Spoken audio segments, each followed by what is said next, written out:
सभी भक्तजनों को मेरा निवन प्रणाम। राम राम, जय श्री कृष्णा। पूनम सियाग की दुनिया में आप सभी का बहुत बहुत स्वागत है।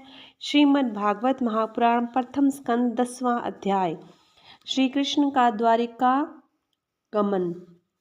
सौनक जी ने पूछा, धर्म शिरोमणि महाराज युधिष्ठिर ने अपने पैतृक संपत्ति को हड़प लेने के इच्छुक आतताइयों का नाश करके अपने भाइयों के साथ किस प्रकार से राज्य शासन किया और कौन कौन से काम किए, क्योंकि भोगों में उनकी प्रवृत्ति थी ही नहीं। सूत जी कहते हैं, संपूर्ण सृष्टि को उज्जीवित करने वाले भगवान श्री हरि परस्पर की कलहाग्नि के से दग्ध कुरुवंश को पुनः अंकुरित कर और युधिष्ठिर को उनके राज सिंहासन पर बैठाकर बहुत प्रसन्न हुए। भीष्म पितामह और भगवान श्री कृष्ण के उपदेशों के श्रवण से उनके अंतःकरण में विज्ञान का उदय हुआ और भ्रांति मिट गई। भगवान के आश्रय में रहकर वे समुद्र पर्यंत सारी पृथ्वी का इंद्र के समान शासन करने लगे। भीमसेन आदि उनके भाई पूर्ण रूप से उनकी आज्ञाओं का पालन करते थे। युधिष्ठिर के राज्य में आवश्यकता अनुसार यथेष्ट वर्षा होती थी। पृथ्वी में समस्त अभिष्ट वस्तुएं पैदा होती थी। बड़े बड़े थनों वाली बहुत सी गौवें बहुत प्रसन्न रहकर गौशालाओं में दूध सींचती थी। नदियाँ, समुद्र, पर्वत, वनस्पति, लताएं और औषधियाँ प्रत्येक ऋतु में यथेष्ट रूप से अपनी अपनी वस्तुएं राजा को देती थी। अजातशत्रु महाराज युधिष्ठिर के राज्य में किसी प्राणी को कभी भी आदि व्याधि अथवा दैविक, भौतिक और आध्यात्मिक क्लेश नहीं होते थे। अपने बंधुओं का शोक मिटाने के लिए और अपनी बहन सुभद्रा की प्रसन्नता के लिए भगवान श्री कृष्ण कई महीनों तक हस्तिनापुर में ही रहे। फिर जब उन्होंने राजा युधिष्ठिर से द्वारिका जाने की अनुमति मांगी, तब राजा ने उन्हें अपने हृदय से लगाकर स्वीकृति दे दी। भगवान उनको प्रणाम करके रथ पर सवार हुए। कुछ लोग समान उम्र वालों ने उनका आलिंगन किया और कुछ छोटी उम्र वालों ने उन्हें प्रणाम किया।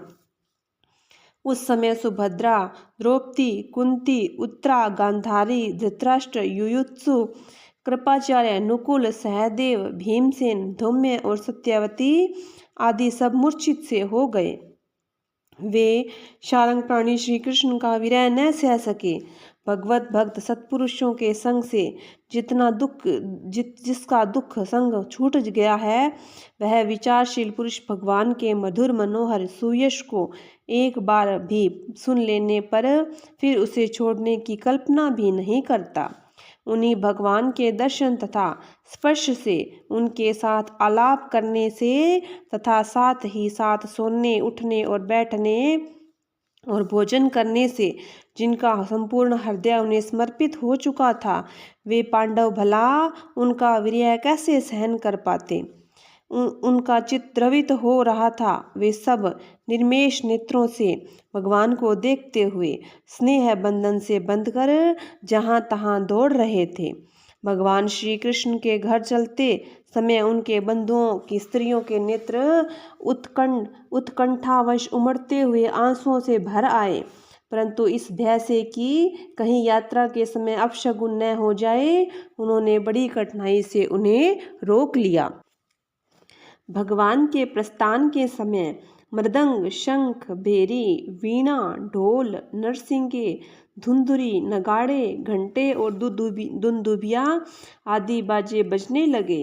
भगवान के दर्शन की लालसा से कुरुवंश की स्त्रियां अटारियों पर चढ़ गई और प्रेम, लज्जा एवं मुस्कान से युक्त चितवन से भगवान को देखती हुई उन पर पुष्पों की वर्षा करने लगी।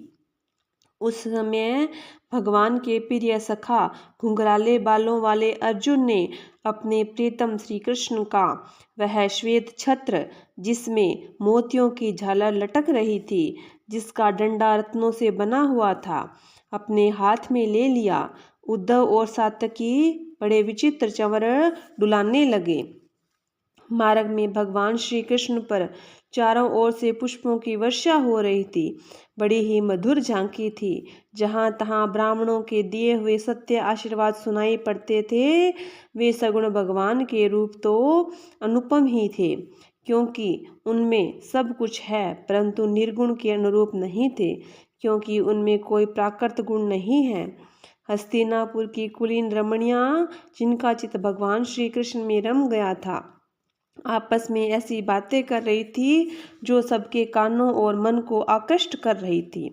वे आपस में कह रही थी, सखियों, ये वे ही सनातन परम पुरुष हैं जो प्रलय के समय भी अपने अद्वितीय निर्मेश स्वरूप में स्थित रहते हैं। उस समय सृष्टि के मूल ये तीनों गुण भी नहीं रहते। जगदम्बा ईश्वर में जीव भी लीन हो जाते हैं और महतत्व आदि समस्त शक्तियां अपने कारण अव्यक्त में सो जाती हैं। उन्होंने ही फिर अपने नाम रूप रहित स्वरूप के नाम के निर्माण की इच्छा की और अपनी काल शक्ति से प्रेरित प्रकृति का, जो कि उनके अंशभूत जीवों को मोहित कर देती है और सृष्टि की रचना में प्रवृत्त रहती है, अनुसरण किया और व्यवहार के लिए वेदादि शास्त्रों की रचना की। इस जगत में जिसके स्वरूप का साक्षात्कार जितेंद्रिय योगी अपने प्राणों को वश में करके भक्ति से प्रफुल्लित मन हृदय से किया करते हैं, ये श्री कृष्ण वही साक्षात परब्रह्म है। वास्तव में इन्हीं की भक्ति से अंतःकरण की पूर्ण शुद्धि हो जाती है, योगादि के द्वारा नहीं हो सकती। सखी, वास्तव में ये वही है जिनकी सुंदर लीलाओं का गायन वेदों में और दूसरे गोपनीय शास्त्रों में व्यास आदि रहस्यवादी ऋषियों ने किया है, जो एक अद्वितीय ईश्वर है और अपनी लीला से जगत की सृष्टि, पालन और संहार करते हैं, परंतु उनमें आसक्त नहीं होते। जब तामसी बुद्धि वाले राजा अधर्म से अपना पेट पालने लगते हैं, तब ये सत्व गुण को स्वीकार कर ऐश्वर्य, सत्य, रित, दया और यश प्रकट करते हैं और संसार के कल्याण के लिए युग युग में अनेकों अवतार धारण करते हैं। अहो, यह यदुवंश परम प्रशंसनीय है, क्योंकि लक्ष्मीपति पुरुषोत्तम श्री कृष्ण ने जन्म ग्रहण करके इस वंश को सम्मानित किया है। वह पवित्र मधुबन व्रजमंडल भी अत्यंत धन्य है, जिन्हें उन्होंने अपने शैशव और किशोरावस्था में घूम घूम कर सुशोभित किया है। बड़े हर्ष की बात है कि द्वारका ने स्वर्ग के यश का तिरस्कार करके पृथ्वी के पवित्र यश को बढ़ाया है, क्योंकि न हो वहाँ की प्रजा अपने स्वामी भगवान श्री कृष्ण को बड़े प्रेम से मंद मंद मुस्कुराते हुए उन्हें कृपा दृष्टि से देखते हैं, निरंतर निहारती रहती है। सखी, जिनका उन्होंने पानी ग्रहण किया, उन स्त्रियों ने अवश्य ही व्रत, स्नान, हवन आदि के द्वारा इन परमात्मा की आराधना की होगी, क्योंकि वे बार बार उनकी इस अधुर सुधा का पान करती है, जिसके स्मरण मात्र से ही ब्रजबालाएं आनंद से मूर्छित हो जाया करती थी।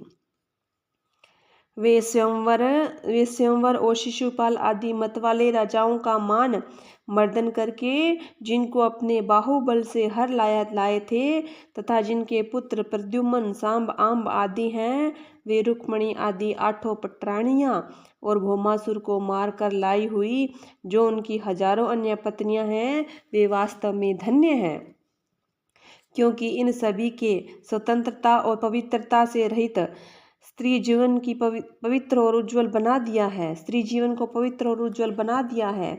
इनकी महिमा का वर्णन कोई क्या करे।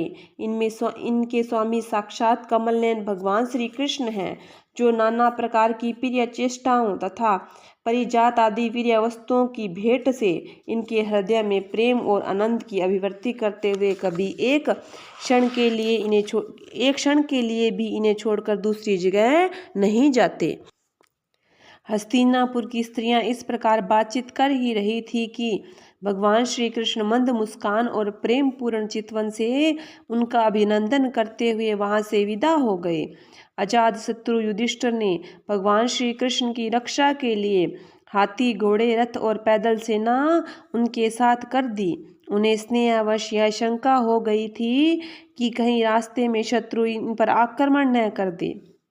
सुदृढ़ प्रेम के कारण कुरुवंशी पांडव भगवान के साथ बहुत दूर तक चले गए। वे लोग उस समय भावी विरह से व्याकुल हो रहे थे। भगवान श्री कृष्ण ने उन्हें बहुत आग्रह करके विदा किया और सात्यकी, उद्धव आदि प्रेमी मित्रों के साथ द्वारका की यात्रा की। सोनक जी वे करुणांचल, पांचाल, सूरसेन, यमुना के तटवर्ती प्रदेश, ब्रह्मवर्त, कुरुक्षेत्र, मत्स्य, सारस्वत और मरुध्वन देश को पार करके सौवीर और आभीर देश के पश्चिम अनावर्त देश में आए। उस समय अधिक चलने के कारण भगवान के रथ के घोड़े कुछ थक गए थे।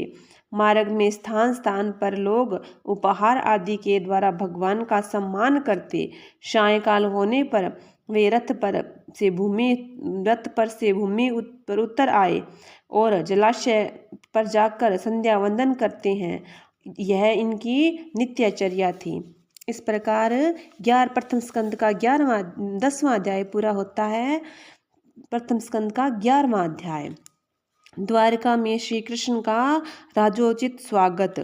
सूत जी कहते हैं, श्री कृष्ण ने अपने समृद्ध अनावर्त देश में पहुंचकर वहां के लोगों की विरह वेदना बहुत कुछ शांत करते हुए अपना श्रेष्ठ पंचजन्य नामक शंख बजाया।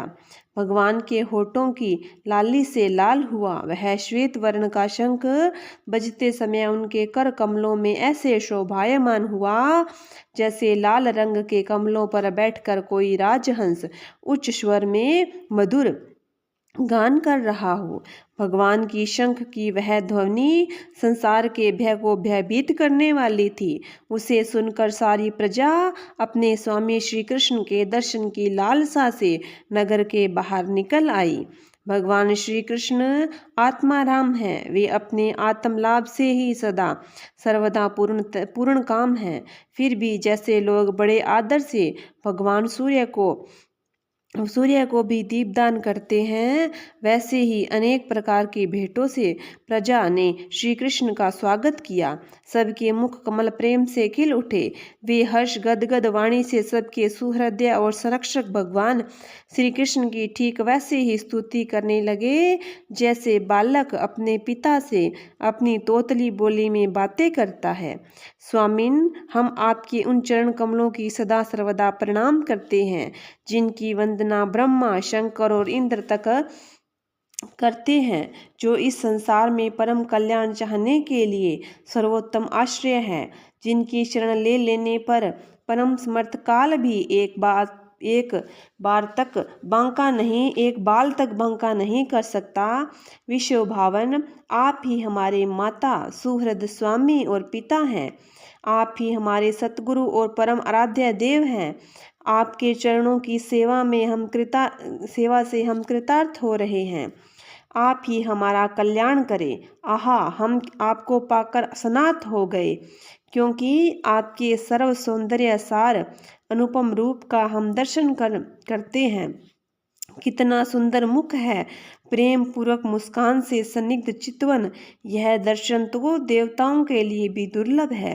कमल नयन श्री कृष्ण, जब आप अपने बंधु बांधवों से मिलने के लिए हस्तिनापुर अथवा मथुरा ब्रजमंडल चले जाते हैं, तब आपके बिना हमारा एक एक क्षण कोटि कोटि वर्षों के समान लंबा हो जाता है। आपके बिना हमारी दशा वैसी हो जाती है जैसे सूर्य के बिना आँखों की।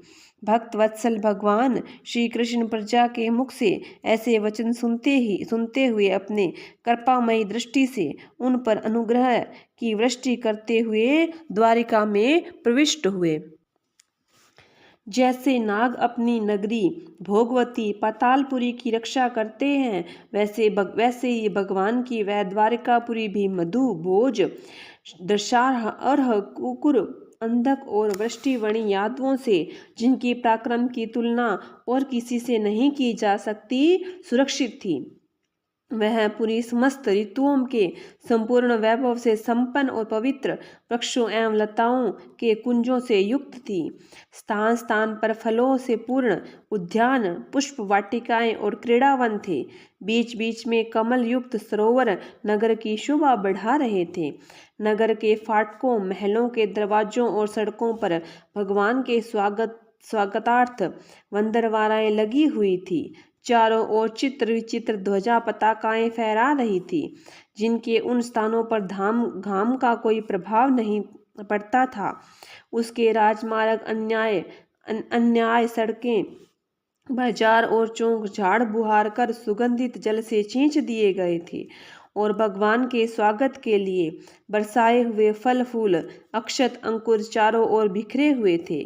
घरों के प्रत्येक द्वार पर दही, अक्षत, फल, ईख, जल से भरे हुए कलश, उपहार की वस्तुएं और धूप दीप आदि सजा दिए गए थे। उदार शिरोमणि वसुदेव, अक्रूर, उग्रसेन, अद्भुत पराक्रमी बलवान प्रद्युम्न, चारुदेशन और जामवंती नंदन सांब ने जब यह सुना कि हमारे प्रीतम भगवान श्री कृष्ण आ रहे हैं, तब उनके मन में इतना आनंद उमड़ा कि उन लोगों ने अपनी सभी आवश्यक कार्य, सोना, बैठना, भोजन आदि छोड़ दिए। प्रेम के आवेग से उनका हृदय उछलने लगा। वे मंगल शगुन के लिए एक गजराज को आगे करके समय सत्यन पाठ करते हुए और मांगलिक सामग्रियों से सुसज्जित ब्राह्मणों को साथ लेकर चले। शंख और तुरही आदि बाजे बजने लगे, वेद ध्वनि होने लगी। वे सब हर्षित होकर रथों पर सवार हुए और बड़ी आदर बुद्धि से भगवान की आगवानी करने चले। साथ ही भगवान श्री कृष्ण के दर्शन के लिए उत्सुक सैकड़ों श्रेष्ठ वारांगनाएं, जिनकी मुख कपोलों पर चमचमाते हुए कुंडलों की क्रांति पड़ने से बड़े सुंदर दिखते थे, पालकियों पर चढ़कर भगवान की अगवानी के लिए चली। बहुत से नट, नाचने वाले, गाने वाले, विरध बखान करने वाले सूत, मागध और वंदी जन भगवान श्री कृष्ण के अद्भुत चरित्रों का गायन करते हुए चले। भगवान श्री कृष्ण ने बंधु बांधवों, नागरिकों, सेवकों और उनकी योग्यता के अनुसार अलग अलग मिलकर सबका सम्मान किया। किसी को सिर झुकाकर प्रणाम किया, किसी को वाणी से अभिवादन किया, किसी को हृदय से लगाया, किसी से हाथ मिलाया, किसी की ओर देखकर मुस्कुरा भर दिया और किसी को केवल प्रेम भरी दृष्टि से देख लिया। जिसकी जो इच्छा थी उसे वही वरदान दिया। इस प्रकार चंडाला पर्यंत सबको संतुष्ट करके गुरुजन, सपत्नीक ब्राह्मण और वृद्धों का तथा दूसरे लोगों का भी आशीर्वाद ग्रहण करते एवं वंदी जनों से विरदावली सुनते हुए सबके साथ भगवान श्री कृष्ण ने नगर में प्रवेश किया। सोनक जी, जिस समय भगवान राजमार्ग से जा रहे थे, उस समय द्वारिका की कुल कामनियां भगवान के दर्शन को परमानंद मानकर अपनी अपनी अटारियों पर चढ़ गई। भगवान का वक्ष स्थल मूर्तिमान सौंदर्य लक्ष्मी का निवास स्थल है। उनका मुखारविंद नेत्रों द्वारा पान करने के लिए सौंदर्य सुधा से भरा हुआ पात्र है। उनकी भुजाएं लोकपालों को भी शक्ति देने वाली हैं। उनके चरण कमल भक्त परमहंसों का आश्रय हैं। उनके अंग अंग शोभा के धाम हैं। भगवान की इस छवि को द्वारकावासी नित्य निरंतर निहारते रहते हैं, फिर भी उनकी आंखें एक क्षण के लिए भी तृप्त नहीं होती। द्वारका के राजपथ पर भगवान श्री कृष्ण के ऊपर श्वेत वर्ण का छत्र तना हुआ था। श्वेत चंवर ढुलाए जा रहे थे। चारों ओर पुष्पों की वर्षा हो रही थी। वे पीतांबर और वनमाला धारण किए हुए थे। इस समय वे ऐसे शोभायमान हुए मानो श्याम मेघ एक ही साथ सूर्य, चंद्रमा, इंद्रधनुष और बिजली से शोभायमान हो। भगवान सबसे पहले अपने माता पिता के महल में गए। वहां उन्होंने बड़े आनंद से देवकी और सातों माताओं के चरणों पर सिर रखकर प्रणाम किया और माताओं ने उन्हें अपने हृदय से लगाकर गोद में बैठा लिया। स्नेह के कारण उनके स्तनों से दूध की धारा बहने लगी उनका हृदय हर्ष से विहल हो गया और वे आनंद के आंसुओं से उनका अभिषेक करने लगी। माताओं से आज्ञा लेकर वे अपने समस्त भोग सामग्रियों से संपन्न सर्वश्रेष्ठ भवन में गए। उन्हें 16,000 पत्नियों के अलग अलग महल उनके 16,000 पत्नियों के अलग अलग महल थे। अपने प्राणनाथ भगवान श्री कृष्ण को बहुत दिन बाहर रहने के बाद घर आया देखकर रानियों के हृदय में बड़ा आनंद हुआ। उन्हें अपने निकट देखकर वे एकाएक ध्यान छोड़कर उठ खड़ी हुई। उन्हें केवल आसन को ही नहीं बल्कि उन नियमों को भी त्याग दिया जिन्हें उन्होंने पति के प्रवासी होने पर ग्रहण किया था। उस समय उनके मुख और नेत्रों में लज्जा छा रही थी। भगवान के प्रति उनका भाव बड़ा ही गंभीर था। उन्होंने पहले मन ही मन फिर नेत्रों के द्वारा और तत्पश्चात पुत्रों के बहाने शरीर से उनका आलिंगन किया। सोनक जी, उस समय उनके नेत्रों में जो प्रेम के आंसू छलक रहे थे, उन्हें संकोचवश उन्होंने बहुत रोका, फिर भी विवशता के कारण वे ढलक ही गए। यद्यपि भगवान श्री कृष्ण एकांत में सर्वदा ही उनके पास रहते थे, तथापि उनके चरण कमल उन्हें पद पद पर नए जान पड़ते। भला स्वभाव से ही चंचल लक्ष्मी, जिन्हें एक क्षण के लिए भी कभी नहीं छोड़ती, उनकी सन्निधि से किसी स्त्री की तृप्ति हो सकती है? किसी स्त्री की तृप्ति कैसे हो सकती है? तृप्ति जैसे वायु बांसों के संघर्ष से दावानल पैदा करके उन्हें जला देता है, वैसे ही पृथ्वी की भारभूता और शक्तिशाली राजाओं में परस्पर फूट डालकर बिना शास्त्र ग्रहण किए ही भगवान श्री कृष्ण ने उन्हें कई अक्षौणी सेना एक साथ इस अक्षौणी सेना सहित एक दूसरे को मरवा डाला और इसके बाद आप भी उपराम हो गए।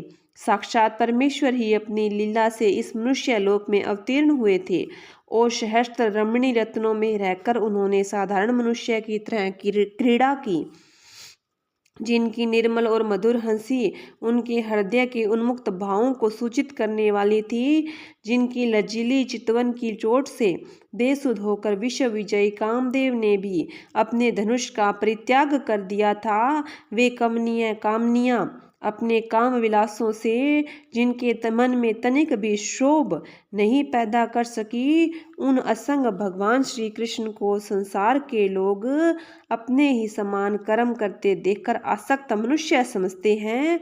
यह उनकी मूर्खता है। यही तो भगवान की भगवता है कि वे प्रकृति में स्थित होकर भी उसके गुणों में कभी लिप्त नहीं होते।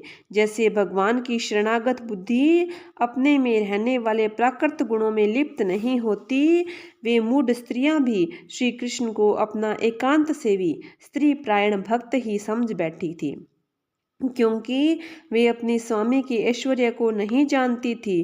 ठीक वैसे ही अहंकार की प्रवृत्तियां ईश्वर को अपने धर्म से युक्त मानती है। इस प्रकार श्रीमद् भागवत महापुराण के प्रथम स्कंद का 11वां अध्याय पूरा होता है।